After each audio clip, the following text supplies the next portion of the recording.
का इस साल गेट में इतना अच्छा परफॉर्मेंस आ पाया है, तो हम लोग ये जानने की कोशिश करेंगे इनसे कि इन्होंने गेट का पेपर कैसे अटेम्प्ट किया, किस तरह से प्रोसीड किया जो कि इतना रिजल्ट ये अचीव कर पाए।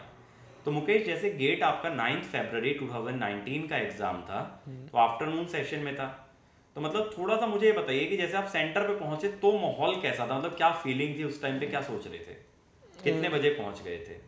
सेंटर पे मैं सर 1-1.5 घंटे पहले पहुंच गया था आराम से। 2:30 बजे के मतलब है कि 1 बजे के आसपास। और मेरे को 1 घंटे ट्रेवल करके वहाँ पे पहुँचना पड़ा, थोड़ा थका हुआ था तो चाय वाय पी और फिर थोड़ी देर बैठने की जगह ढूंढी और उसके बाद वही गेम वेम खेल रहे थे हम मोबाइल पे। हाँ। तो मोबाइल पे थोड़ा सा गेम की मतलब खुद को डिस्ट्रैक्ट किया हाँ बेसिकली। डिस्ट्रैक्ट किया, ऐसा ज़्यादा सोचने की कोशिश नहीं कर रहा था कि क्या होगा 3 घंटे बाद, क्या होगा या 4 घंटे बाद क्या होगा कि ऐसा। मतलब कि जैसे बाकी लोग चारों तरफ कुछ ना कुछ डिस्कस कर रहे होंगे, फिर उतना मैं ध्यान नहीं देता था सर उन पे बिल्कुल। मतलब ऐसा नहीं था कि मेरी साइड वाला बंदा क्या कर रहा है या वो क्या कर रहा है, ऐसा थोड़ा सा खुद में रहो, ज्यादा इंटरेक्ट करोगे तो प्रेशर बिल्डअप होगा। जगह ऐसी ही ढूंढी थी मैंने कि जहाँ पे कोई आए जाए नहीं, वहाँ पे अपना आराम से बैठो।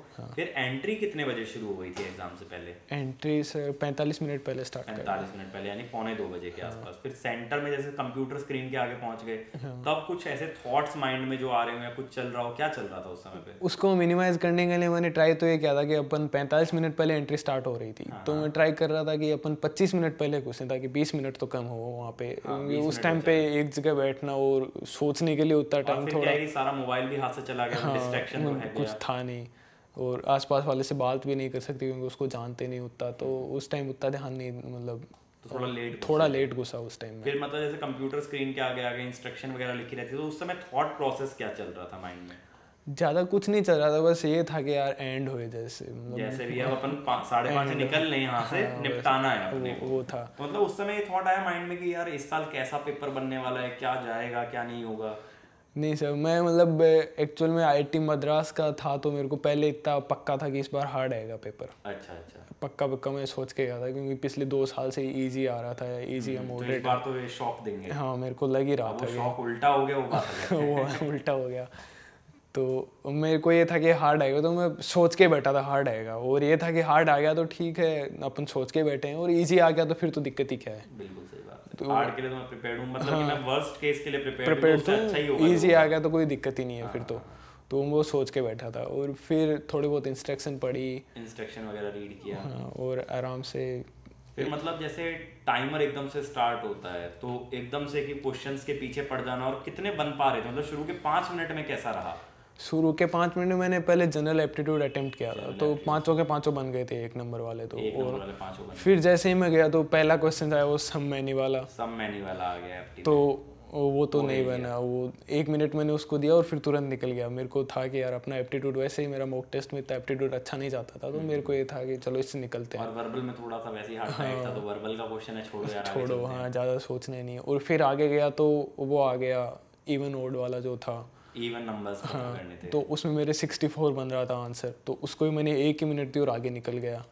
64 नहीं मिल रहा, आगे निकलो। लेकिन अब 2 क्वेश्चन हो गए ऐसे कि यार आंसर तो उस टाइम थोड़ा ऐसे हिला था कि यार थोड़ी गड़बड़ हो गई, पर मेरे को इतना था कि चलो कोई नहीं, एप्टीट्यूड है अपना वैसे ही हमेशा उतना अच्छा एप्टीट्यूड मेरी एक्सपेक्टेशन ही नहीं है, तो क्यों टेंशन लेना, इतना अच्छा जाता नहीं है, तो बाद में आके देख लेंगे। फिर आगे के तीनों बन गए तो ना काम हो गया वापस। तो एप्टीट्यूड कितने मिनट में निपट गया था? करीब 10 मिनट में। 10 मिनट में मैंने एप्टी बना लिया। 8 क्वेश्चन बन गए थे, 2 नंबर के 2 क्वेश्चन छूट गए थे। फिर इसके बाद टेक्निकल 1 उसमें टेक्निकल पे आया, तो तब तक मतलब माइंड थोड़ा सेटल हो चुका था, थॉट प्रोसेस। ये 10 मिनट मेन थे, मतलब इसमें क्वेश्चन भी ठीक ठाक बन गए थे ना, काम हो गए थे, कॉन्फिडेंस बढ़ गया।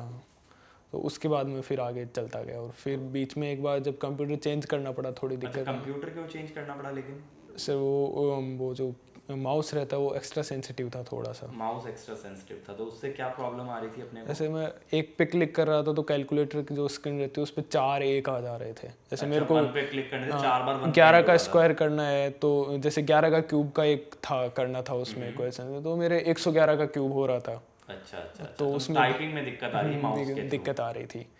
तो फिर मैंने देखा चलो थोड़ी देर बाद में ठीक हो जाएगा, और नहीं हुआ तो मैंने एग्जाम। मतलब ये आपने कितने मिनट बाद आपने कंप्यूटर चेंज करने का डिसाइड किया? 30 मिनट बाद लगभग। 30 मिनट बाद लगभग।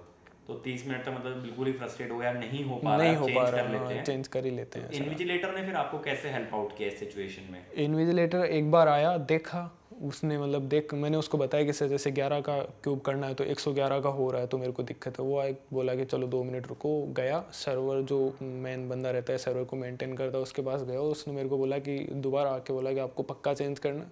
बोला हाँ सर पक्का चेंज करना है। तो आया और दूसरे कंप्यूटर पे ले जाके बैठा दिया और बोला कि जब मैं बोलूँ तब लॉगिन कर लेना। तो उसने बोला, तब मैं लॉगिन कर लिया और जो मेरी 1 मिनट वेस्ट हुई उन लोगों ने मेरे को दे दी। तो लेकिन इस दौरान ये जो था पीरियड, इसमें कुछ भी ऐसा पैनिक सिचुएशन या डर लग रहा था कि यार नहीं सर, क्या हो रहा है ये? तब तक मैंने पेपर जज कर लिया था कि पेपर इजी है, टाइम अपने पास अच्छा खासा बचा हुआ है, क्योंकि केवल 2 नंबर वाले टेक्निकल के क्वेश्चंस बचे थे और मेरे पास 2.5 घंटा पड़ा था। तो ऐसा हो गया था कि आप। लेकिन मतलब कई बार बच्चे ऐसा सोचने लग जाते हैं, यार मेरे साथ ही ऐसा क्यों हो रहा है, मेरा तो पेपर ही अच्छा नहीं जाएगा, क्या हो रहा है, ये कंप्यूटर बंद हो गया, ऐसा कैसे होता है? मतलब ये हो जाता है ना, वाई मी वाली सिचुएशन आ जाती है। मतलब ऐसा कुछ थॉट्स आए इस समय माइंड में, मेरा ही क्यों कंप्यूटर बंद हुआ और पता नहीं हुआ? उसमें उतना सोचता नहीं था कि सर हो गया तो हो गया, अपन क्या कर सकते हैं, जो है देखा जाएगा, कंट्रोल में तो अपने है नहीं वो चीज़, हो गया तो हो गया। तो बेसिकली बात ये है कि जो फैक्टर्स ही अपने कंट्रोल में नहीं, उस बारे में टेंशन लेना क्यों, जो है तो सिचुएशन करेंगे मैनेज। और उन्होंने अच्छे से कर दिया तो फिर उतनी टेंशन हुई नहीं ज़्यादा। मतलब मेरे हिसाब से थोड़ा ओवर द टाइम ये चीज़ें डेवलप भी हो गई। पहले इतना था कि अगर चीज़ खराब हो जाती तो ये लोग भी पैनिक कर जाते थे। अब उसका आईआईटी वालों ने भी सिस्टम बना दिया कि कैसे मैनेज हो सकता है, वो तो अच्छी चीज़ है। तो फिर जब रिज्यूम किया तो स्क्रैप पैड आप सेम ही कैरी करके ले गए, सेम उठाने दिया, मतलब सब कुछ अपना उठा के ले जाओ, पीसी बदल देंगे, पीसी बदल देते हैं बस।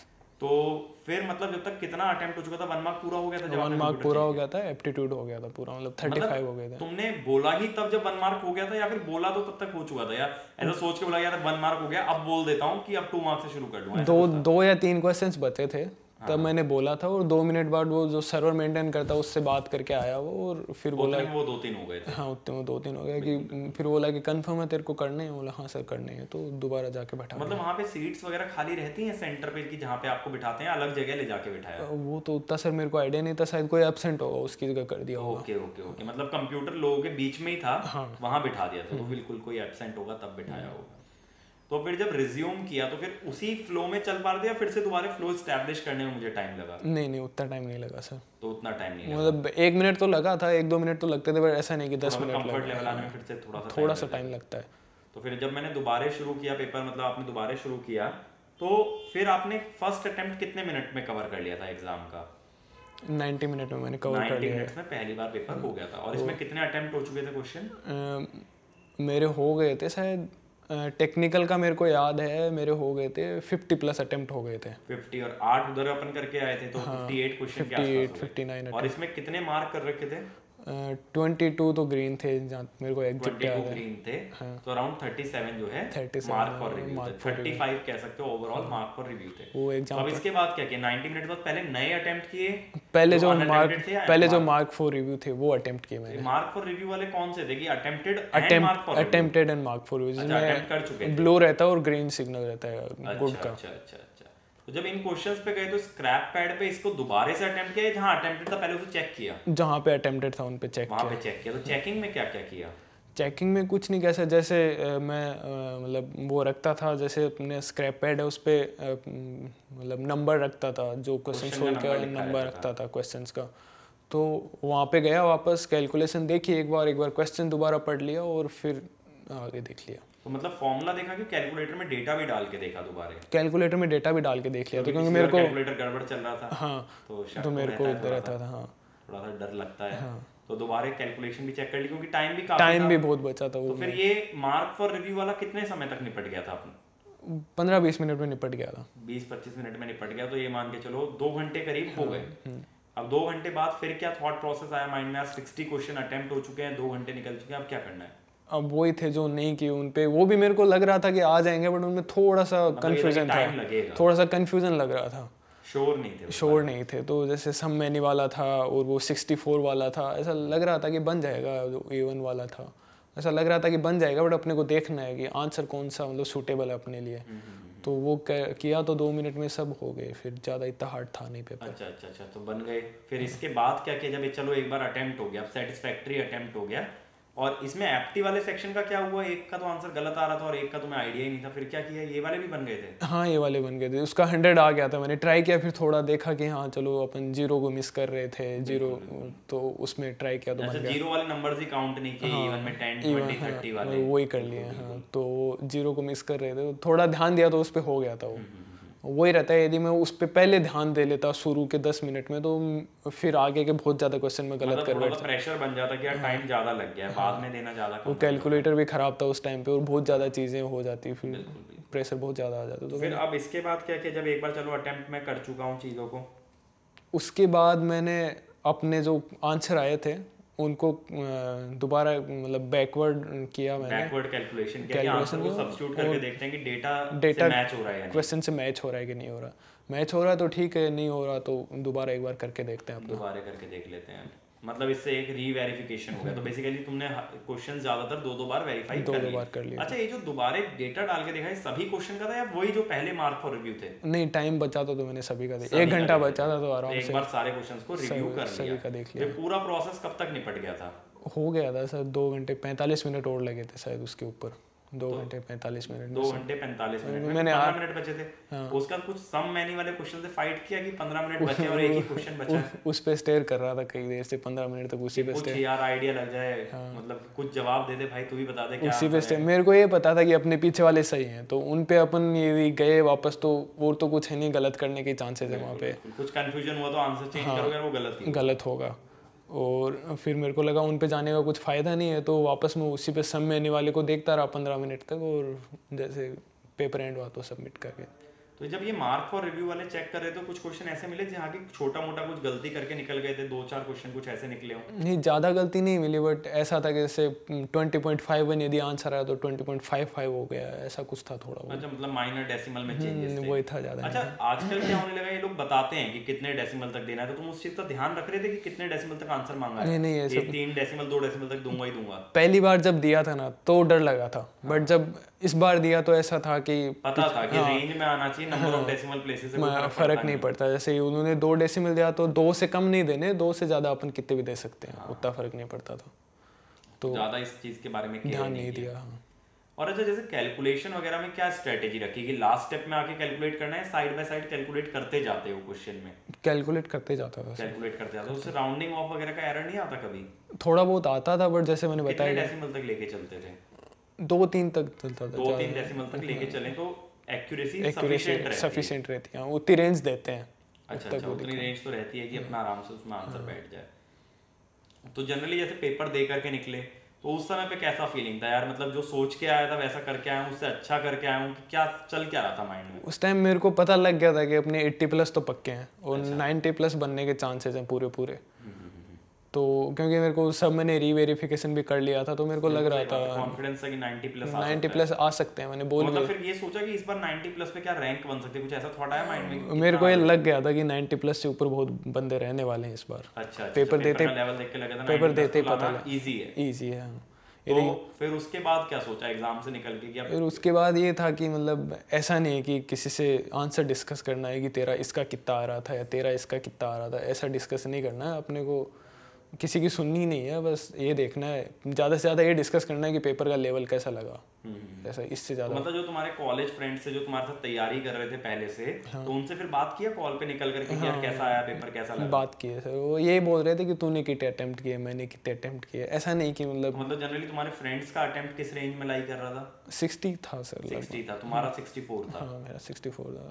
अच्छा, तो फिर उसके बाद मतलब क्या लगा कि यार अब ठीक है, एक बार छूट गए हैं, तो अब मतलब उसके बाद क्या लगा कि अब सीधा ईएससी मेंस की तैयारी में लग जाना चाहिए कि क्या करना चाहिए अब निकलने के बाद? उसके बाद तो सर ये था कि प्रेशर पूरा हट गया, लगभग हट गया, जिस चीज़ के लिए 6 महीने से लग रहे थे वो पूरा हो गया, पूरी हो गई, तो अब चलते हैं एक बार, मजे करते हैं थोड़े उसके बाद। अच्छा, तो मतलब कि थोड़ा सा एक ब्रीदिंग स्पेस निकालते हैं, टाइम निकालते हैं, एंजॉय करेंगे। अब जॉब तो मतलब लगभग मिल ही गई, तो अब एक बार मतलब ये श्योरिटी था कि चलो यार पीएसयू का कॉल तो आएगा ही, कुछ भी नहीं तो पीएसयू कॉल करने तो वाली आएगा ही। हाँ, तो एक माइंड रिलैक्स हो गया। अच्छा, जैसे एग्जाम से निकले तो घर वालों को कॉल किया कि यार ऐसा ऐसा पेपर इतना बढ़िया गया, इस बार पीएसयू कॉल आ जाएगा? नहीं, घर वालों को नहीं किया। तो सेंटर कहाँ का भरा था, होम टाउन का या कहीं बाहर का? जयपुर पे भरा था मैंने, सीकर में रहने वाला हूँ, 2 घंटे का रास्ता है। 2 घंटे का? तो फिर घर जाके बात की कि इस बार ऐसा ऐसा हुआ है?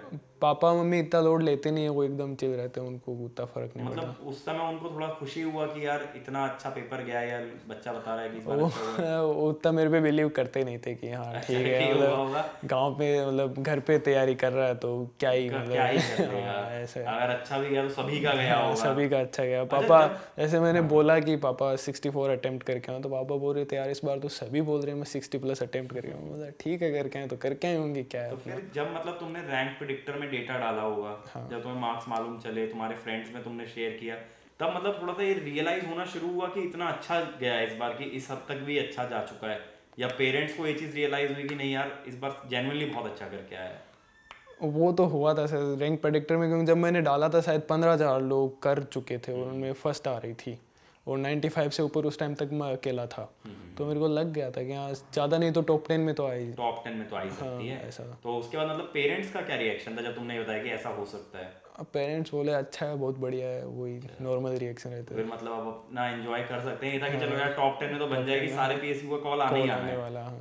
तो सारे मतलब इसमें भी कोई प्रेफर्ड पीएसयू जिसको सोच के चल रहे हो शुरू से कि यार ऐसा पीएसयू चाहिए मुझे? मेरा ही था सर, पावर ग्रिड में। पावर ग्रिड था, तो अभी भी वही चीज़ है कि पावर ग्रिड ही चाहिए? हाँ अभी थोड़ा एनालाइज करना पड़ेगा, बट उसके बाद देखते हैं। मतलब कि थोड़ा और पुराने रैंकर से बात करनी पड़ेगी सबसे, बट मेरा तो यही था जितना उतनी मेरे को एक्सपीरियंस है नहीं।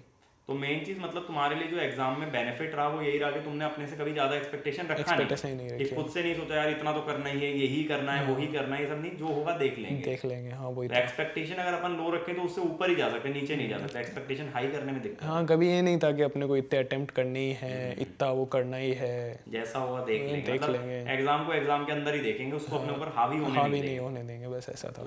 ये चीज़ बहुत अच्छी है कि अगर हम लोग एग्जाम से बहुत ज़्यादा एक्सपेक्ट ना करके जाएं, न्यूट्रल माइंड से जाएं, तो शायद हम लोग और अच्छा परफॉर्म कर सकते हैं। तो थैंक यू मुकेश आपने टाइम देने के लिए, है ना। इससे मैं उम्मीद करता हूँ कि काफ़ी लोगों को मदद मिलेगी कि किस तरह से गेट में माइंडसेट होना चाहिए।